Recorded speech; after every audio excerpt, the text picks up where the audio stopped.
In 2015, there was an organized criminal syndicate of gay mafia judges, as some people have referred to them. And one of them, the Texas House of Representatives, tried to honor with a plot in the Texas cemetery. And luckily, conservatives stood up and pushed back and were able to stop those efforts.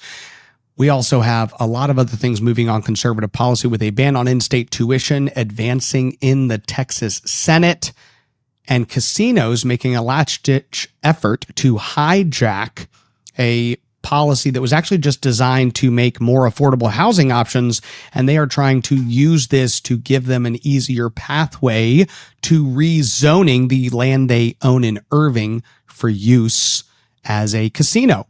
Let's get to the show.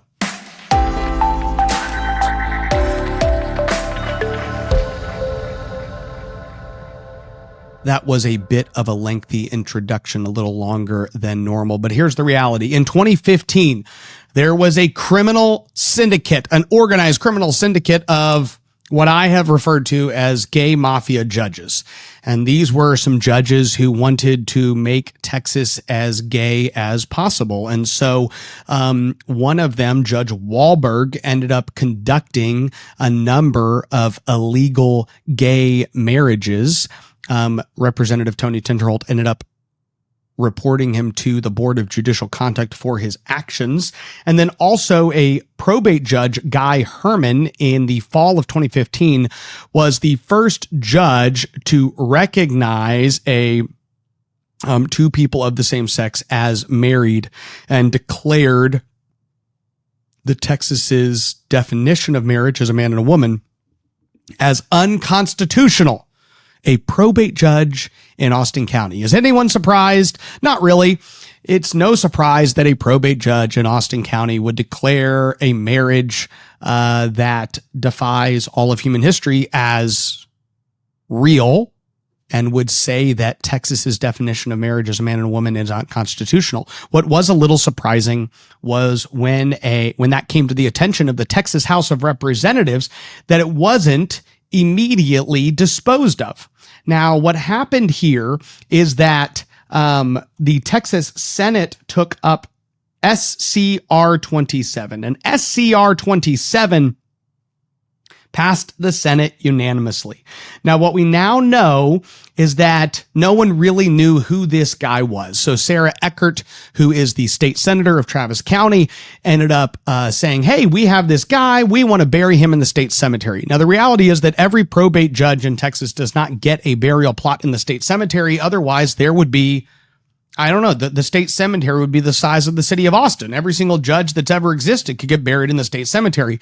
So they have to pass a special resolution giving this particular individual special access and privileges to be buried in the state cemetery. And this would be a place that we reserve for people who have conducted themselves in an honorable and good and right and just fashion.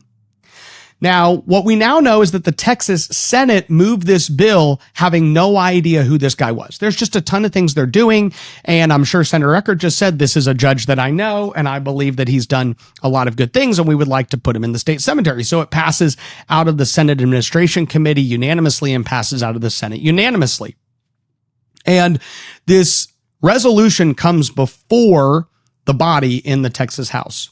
And Representative Tinderholt rose to ask questions. Now, what we now know is that you will see this clip. In fact, before I go into more details, let's just take a couple minutes to go to the clip of this resolution getting laid out. And what I have done is I have eliminated the 5 or 6 minute silence in between the interaction between Representative Tinderholt and Lulu Flores, and then the ultimate vote. So let's go to this clip real quick, but just know that there's about a 4 or 5 minute kind of pause on the floor in between his comments and the ultimate vote.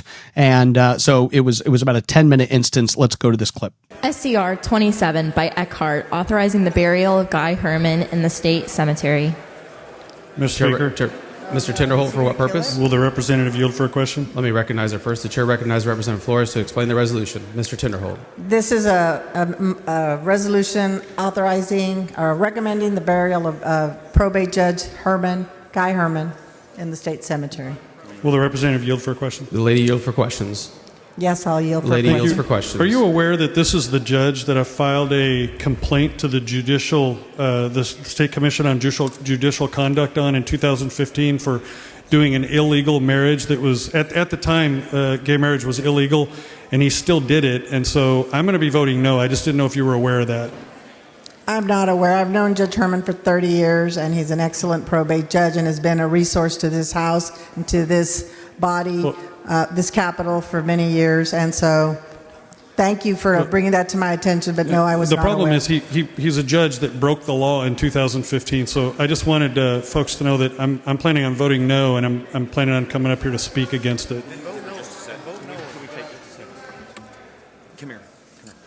Hey, since my peers seem to have so many problems with Mr. it, Tinderholt, for what purpose?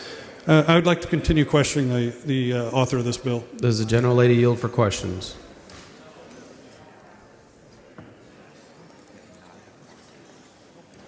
I was just going to vote no. It's a Senate unanimous. Chair recognizes Ms. Flores to close on the resolution.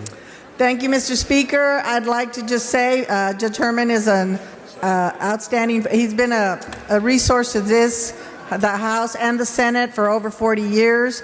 And this resolution passed unanimously by the Senate. Okay, move passage. Members, the question occurs on the adoption of SCR 27. This is a record vote required by the Constitution. The clerk will ring the bell. Show Mr. Leach voting aye. Show Ms. Flores voting aye. Show Ms. Garcia Hernandez voting aye.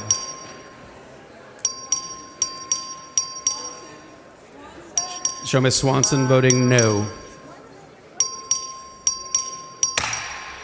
Being 77 ayes and 57 nays, SCR 27 is adopted. Ms. Flores moves to lay HCR 100 on the table subject to the call. Is there objection? Chair hears none. The motion is adopted. The reason I say criminal syndicate is because there were a bunch of judges involved with basically trying to, again, make Texas as gay as possible. And so you had a situation here where Tinderholt later admitted that he was actually thinking this was Judge Wahlberg. This is Guy Herman. They both were basically in a coordinated fashion. All these judges are working together to try to, thwart the historic, traditional, definition of marriage during the entirety of human existence. And so Guy Herman is being given this specific privilege of being placed in the state cemetery. The good news is, even though those 19 Republicans teamed up with all the Democrats and decided to vote, the next day that vote was reconsidered, that concurrent resolution was brought back up and then postponed. And our anticipation right now is that concurrent resolution will die. Now, the reason this is a victory for conservatives is that it just goes to show that when people are watching and seeing each and every inch the left is going to try to win, it is important for them to stay alert and aware of what's happening. The left will do anything they can to have our state glorify and lift up and celebrate and give additional honor and glory and privilege to those individuals who have tried to change Texas's timeless values. That's what the left does time and time again. I'm really grateful that Representative Tinderholt got up and just asked a simple question. And here's what we far too often undervalue. We undervalue the power of somebody just saying what's going on.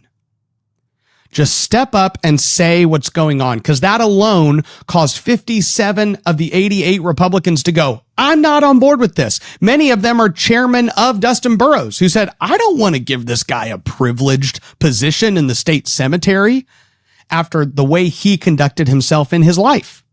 And that's the appropriate determination. I don't know if you caught it. I think it was Representative Patterson. There was a little bit of a hot mic right before the vote, because you see Jared down there at the dais and you hear somebody who sounds like him say, this passed unanimously in the Senate. There was one representative I talked to after this happened who told me, is this going to make the Senate look bad? Because they unanimously passed this resolution. So if the House doesn't pass it, it'll make the Senate look bad. And the funny thing is, grassroots conservatives are actually smart. They're pretty intelligent people. And we understand that if the Texas Senate had known the person they were glorifying and giving this privilege to, they wouldn't have done it. But they were just told this is some probate judge. But now the difference of the House vote that took place and those 19 Republicans who decided to vote with the Democrats at the time is that they were told the information. They were told exactly who this guy was in those minutes that stalled. I didn't show you that in the clip because you don't need to just sit there for 5 minutes. But in the stall, members were walking around the floor going, Google this guy. Google the guy who we're about to put in the cemetery. The man was conducting illegal gay weddings, or actually that was the Wahlberg. But what Herman was doing is he was basically declaring these marriages valid, even though they defied Texas law. And so as that word gets out, all but these 19 Republicans go, that's ridiculous. I don't want to honor this guy. And they vote against it. The next day it's brought up for reconsideration. And we have been informed that that resolution is going to die. Now, when it comes to just saying what's going on, that is going to be a perfect segue into our next story where casinos attempted to and are still attempting to hijack HB 24. But before we get there, let's take a quick break. Howdy, folks. It's Chris Salcedo from the Salcedo Storm podcast. You might know me from my TV show on Newsmax or my radio show on AM 700 KSEV in Houston.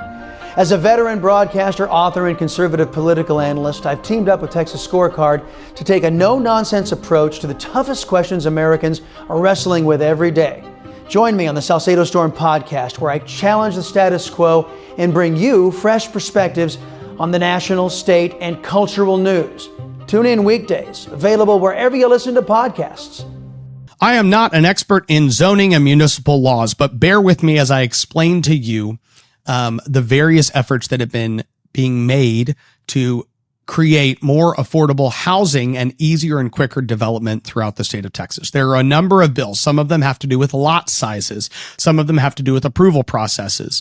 And one of the bills is Senate Bill 844 and HB 24, which are identical bills. And what they will do is right now, there's a portion of state law that says that if 20% of the property owners that are joined to a property that is going to get rezoned oppose the rezoning of that property, then the city council has to vote for the rezoning with a supermajority. Okay. It does not say the property cannot be rezoned. It just says, hey, all the people that live or a good sizable chunk of people that live next to this property are saying this is going to completely change our property.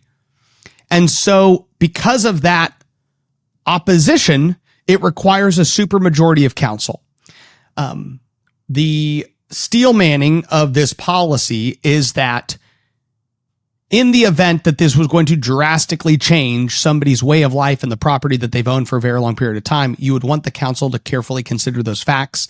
And so a supermajority being required to rezone would mean that they would probably only do it if their determination was, look, this is just some guy who doesn't want anyone next to him to have a building he don't want to have. And that's not his determination. We're going to vote to approve the rezoning. We think this is being done in a responsible manner. Now, I will tell you that I have zero doubt that this has not been significantly used and abused against people who want to legitimately develop property, which is why Senate Bill 844 and HB 24 were filed to say it was going to increase the threshold needed. It was going to make it harder for people to then require that supermajority to have to vote to rezone.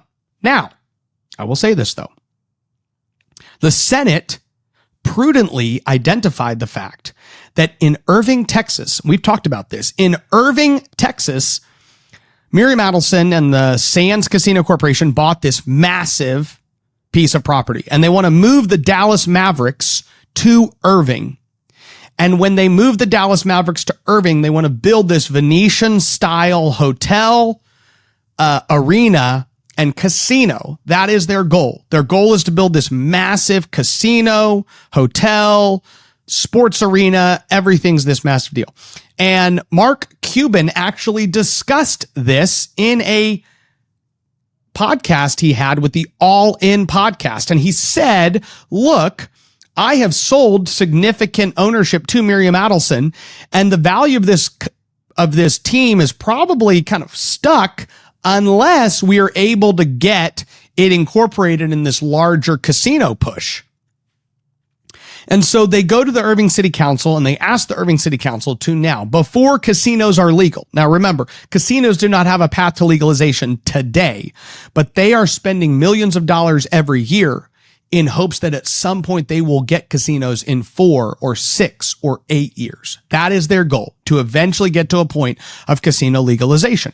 And so if they're going to come and build the stadium in Irving, they needed it to be rezoned, and they wanted the rezoning to include the use of gambling in the zoning, even though they can't build the casino yet.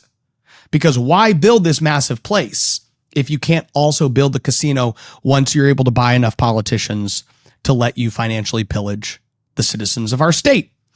Well, their problem is that the Irving City Council, what started as just a couple council members opposing it, ends up being a majority of the council that then vote against the casino rezoning measure.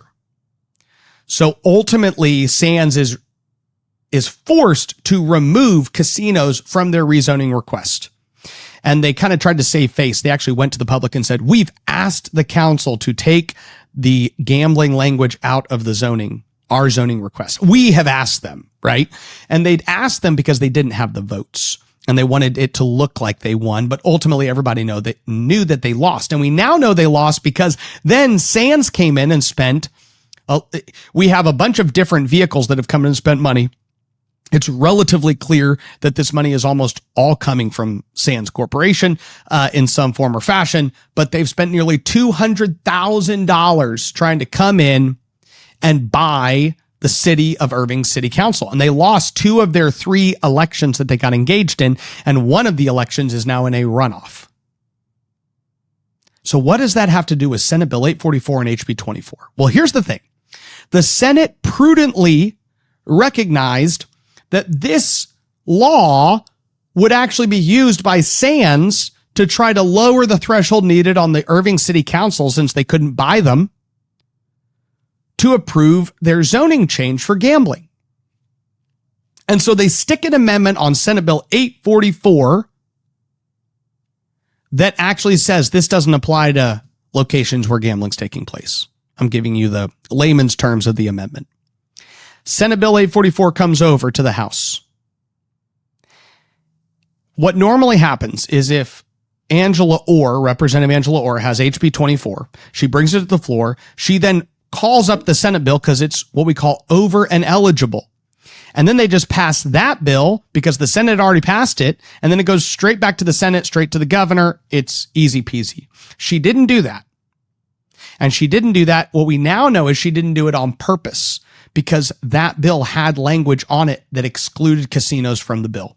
So instead, she brought HB 24 forward that did not have casinos drawn out. And an interesting exchange then occurred. So what we're going to go to is a clip of Senator Hall laying out his amendment. This whole thing's about 4 minutes, and you're going to see 3 different things that happen. They're all very important. So just bear with me. Let's go to this 4-minute clip. Following amendment, Secretary, read the amendment. Floor amendment number 1 by Hall. Senator Hall, you're recognized. Thank you, Mr. Chairman. I believe I have a little amendment here that's acceptable to the author. It'll amend the procedures for changing a zoning regulation or a district boundary.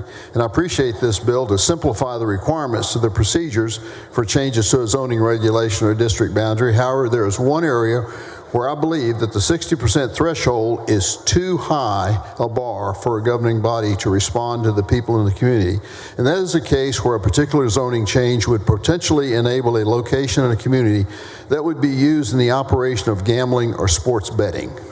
While the prospects for increased gambling in Texas are not really looking particularly good at this time, this amendment would simply state that a protest could be triggered by 20% of the lots or land immediately adjoining the area for the change. Senator Hughes, you're recognized. Thank you, Mr. President. I thank Senator Hall for this amendment that is acceptable to the author.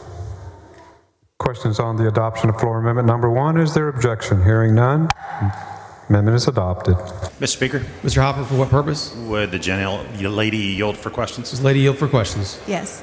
Lady yields for questions. Thank you. Representative Orr, as filed, House Bill 24 was identical to SB 844. Is that correct? Yes. Were you aware that SB 844 passed the Texas Senate on April 23rd? Yes. Okay. And were you aware that that bill is over and eligible to be passed right now? Yes.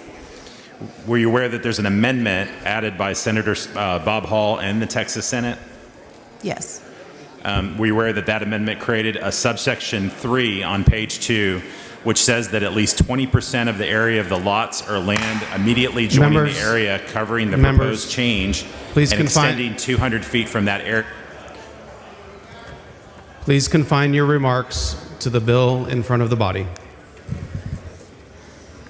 Were you aware that that had the effect of allowing the use of the building of structure for the operation of any form of gambling or sports wagering? I was not aware of that. Mr. Hopper, please confine your remarks to the bill that's in front of the body. Mr. Speaker, it sounds like you're more familiar with the bill than she is. Should I address you with these questions? Please come down front. Following amendment, clerk will read the amendment. Amendment by Hopper. Chair recognizes Mr. Hopper to explain the amendment. Thank you, Mr. Speaker. Members, this amendment, word for word. Mr. Guerin, for what purpose? I raise a point of order against further consideration of the amendment under Rule 11, Section 2 of the Rules of House of Representatives, because the amendment is not germane to this bill. Mr. Guerin, please bring your point of order down front.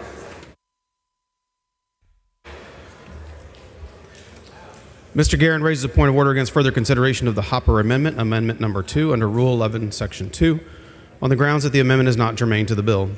The major purpose of House Bill 24 is to make it easier for cities to change existing zoning regulations.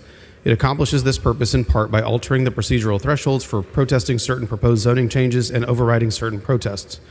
The relevant portions of the bill do not govern the uses towards which buildings or structures will be used, or indeed any activities.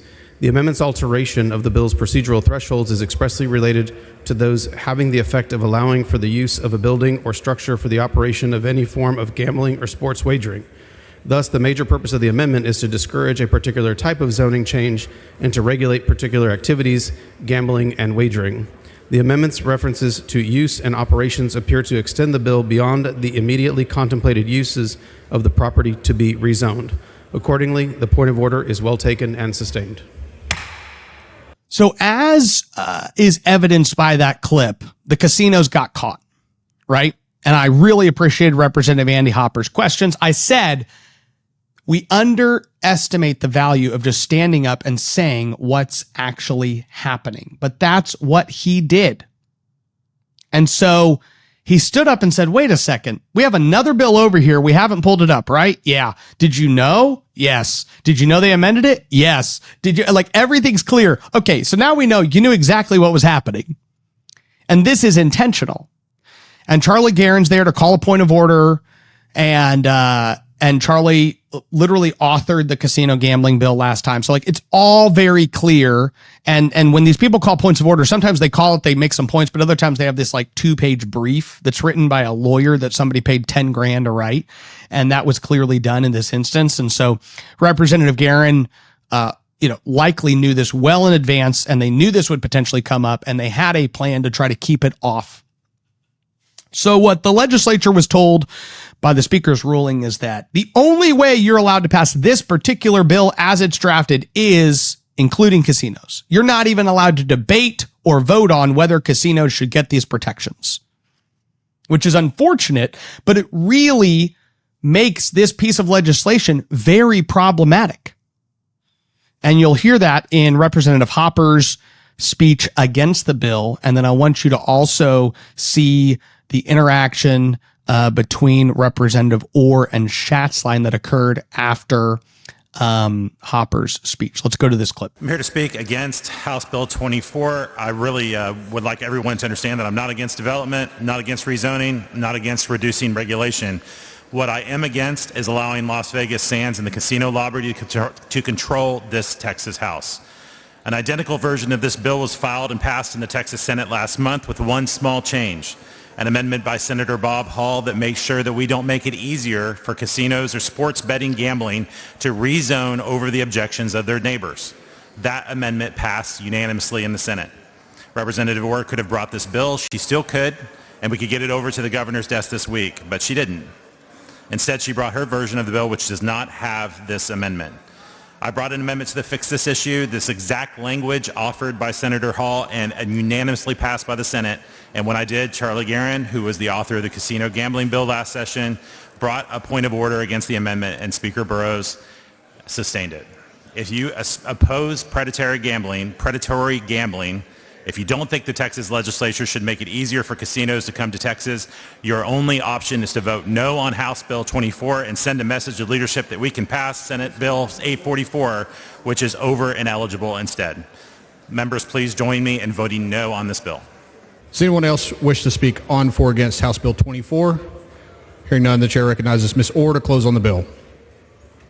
Mr. Speaker. Mr. Schatzline, for what purpose? Would the gentlelady yield for some questions? Will the lady yield for questions? No, I move passage.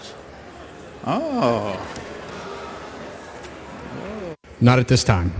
Here's what y'all need to understand. It is incredibly uncustomary for a representative to refuse to answer questions. And if you are watching this, most of you listen to this on the podcast, and it's okay if you're listening. But what you wouldn't have seen is that both Representative Schatzline's kind of very taken aback by Representative Orr refusing to answer his questions. But even Representative Zwiener, the Democrat, her eyebrows kind of go up. This whole little clip is getting is kind of taking the internet by storm. It's been shared a bunch of places because you have a Democrat and a Republican both going, she's not answering questions. What is going on? A coalition of Republicans and Democrats voted against this bill. It's now going over to the Senate. We'll have to see what they do with it. But HB 24 in its current form should not become law. And that's really unfortunate. Many of you know I'm a realtor. I'm a real estate investor. I own some rental properties. I know what it means to buy land that's zoned a certain way and know that you could do more with it if it was zoned a different way, and going through the process of getting all that done. This is something I'm very familiar with. I agree that we need to reform this system, but not while also giving casinos a much wider path to rezoning and destroying a community with a big casino in that city. Absolutely not. It should never happen. And if you think we'll be able to pass a cleanup bill after this passes to drag casinos out, you're wrong. It will not happen. They won't let it happen. Casinos might not be able to pass a legalization of casinos, but they can definitely keep things bottled up with the 300 lobbyists that they're paying to represent them. I am glad that Representative Hopper and Representative Schatzline at least attempted there, even though he was ignored, attempted to bring to light the games being played by casinos in the legislative process. And I do think that it is a good thing that was brought to everyone's attention, and that many Republicans stood up and said, okay, well, then we don't want to support this policy and allow it to continue to advance. I hope that the Texas Senate kills HB 24. I hope that dies, and that during the interim, we're able to study this issue and come up with a policy that both makes it easier to redevelop land while also not saying that strip clubs and casinos and all these other buildings that you would want there to be substantial pushback to should not have these same protections. And the last thing I'll talk about today is that a ban on in-state tuition has passed the Senate K through 16 committee. And guys, this is not a small accomplishment. This has been a Republican platform issue, and most recently a Republican priority for a very long time. So in the platform for a very long time, we need to stop in-state tuition. I was actually going back and looking at one of Lieutenant Governor Dan Patrick, then Senator Dan Patrick's early television ads when he was running for Lieutenant Governor. Let's just go to this 9-second clip from one of Dan Patrick's very first TV ads when he was running for Lieutenant Governor. Legal immigration is Washington's responsibility, but it's our problem. Dan Patrick is the only candidate for Lieutenant Governor to oppose in-state tuition for illegal immigrants. Dan Patrick ran on the issue of immigration and border security, and he has been one of the leading voices in our nation on that issue since becoming Lieutenant Governor, winning his election in 2014 in a 4-way race, and then swearing in 2015. And it is true that he was by far the strongest Republican at the time on the immigration issue in that race. He was to the right of David Dewhurst, Todd Staples, and Jerry Patterson on the issue of immigration by far, really to the right of them on almost every single issue. I don't know of any issues that they were to the right of him on. To my recollection, I was 24 at the time. I was running a political consulting company. I think that year I was running like 17, 18 campaigns with 1 or 2 employees. We were going all over the state. And Lieutenant Governor Dan Patrick was running. That was also the year that Ken Paxton won, and our governor, Greg Abbott, was elected. So all of them come into office together on these more conservative platforms that they had run on. And the reason I think that that clip is relevant is you need to recognize the fact that in-state tuition ban last year, I don't even think it was filed in the Texas Senate. This year, it's been filed. It received a hearing. It received a 9-2 vote out. Hopefully, it will pass the Senate rather quickly. And a ban has been proposed in the Texas House, and there has been a hearing on that. Now, I will say that the bill in the Senate actually stops those in our country illegally from getting discounted college tuition. And to reinforce what that means is that they show up. You could be a legal citizen of the United States that lives in Oklahoma. And if you come to a Texas university, we say, you pay this much. Okay. And then we say, oh, you're an illegal immigrant that resides in Texas. We're going to discount your college. You owe us less money than the legal citizen. And not only do you owe us less money, but the way we're going to charge you less money is that the state of Texas, from our general revenue, is going to write a check to the university to discount your college. That's insane. Nobody supports that. It's a 90-10 issue in the Republican, amongst Republican voters. And to see the Senate taking action on that is huge. To see the votes coming together is great. The House version of this bill does have several loopholes, which will allow some here illegally to continue to receive discounted college. So we are hoping for a strong ban on in-state tuition. And it is very encouraging to see the Senate pushing this bill, and we still have time to pass it. And that's my kind of conclusion on the show as a whole. I know many of you are concerned and frustrated with both the Texas, especially with mostly the Texas House, but I will just say that we still have time to pass substantial and significant conservative policy. Tomorrow, they will hear the China land ban, and that land ban is actually a strong land ban that is now fully supported by the Republican Party of Texas. When that bill came out of the Senate, there were some concerns with some of the domicile language. I won't get into the details of it, but all you can know is that there were concerns because there were some Chinese nationals that under the Senate version of the bill would still be able to purchase land. And everyone was trying to navigate and make this bill as good as possible. I don't think there was anything nefarious with how the Senate was handling it. But when it came to the House, they had an opportunity to either pass it as is, weaken the bill, or strengthen the bill. And Chairman Cole Hefner and his committee with Katrina Pearson and Janice Holt and A.J. Louderback and Don McLaughlin and Kerry Isaac, some great Republicans, Hillary Hicklin, I believe, is also on that committee. They opted instead to strengthen that bill and make it even better. And because of that, the Republican Party of Texas, Texans for Strong Borders, Texans for Fiscal Responsibility, a lot of other conservatives on the SREC and other leaders were able to come out and fully endorse and support the China land ban. That is a huge accomplishment. It would be really unfortunate if we passed a ban on China land that still made it possible for certain Chinese nationals to buy a ton of land. And if they did do that, many in the grassroots and conservative policy advocates would say, this is not good enough. And then we'd all argue about it for the next 18 months. But when we can strengthen a policy to where everybody agrees this is good policy, we can actually dispose of that, which it is on the floor tomorrow, and hopefully we will see that pass. We can dispose of that bill and pass it on and move on to the next issue. And Republicans can be united in that policy. So I am grateful. I'm grateful for Dan Patrick and Lois Kolkhorst, who has been the absolute vanguard on the issue of dealing with China. Lois Kolkhorst has been the leading advocate to say we have to do something about China way before it was cool and popular. Governor Greg Abbott has prioritized this issue and did last session, even when the Texas House killed it. Speaker Burrows, Chairman Hefner, that entire committee, everyone worked together to make this better. Hopefully we will see that bill pass tomorrow, and we can say this is an instance where Republicans came together, which means that there are more instances for us to do that on many other issues. And there are a lot of bills I'm following, and next week I will give you an update on where we are at. You can go to my YouTube channel. I posted a press conference that Representative Tony Tinderholt led with several of his colleagues. They gave an update on various different policies that they're tracking in immigration and medical freedom and guns and other issues that they're saying need to advance and should be pushed forward. So I think there's a lot of push here in the last final days to try to finish strong enough to where Republicans can be more united. But we will only be united if we see the conservative policy wins that we came here to fight for. And a lot of them are on the 10-yard line. These last 4 weeks end up being that time where you see how many bills you can take from the 10-yard line into the end zone. You're fighting for it. I'm fighting for it. We've got conservative lawmakers in Texas fighting for it. Let's hope that we can get a lot more wins, and I'll be updating you on where we're at next week. May God bless you, and may God bless the great state of Texas.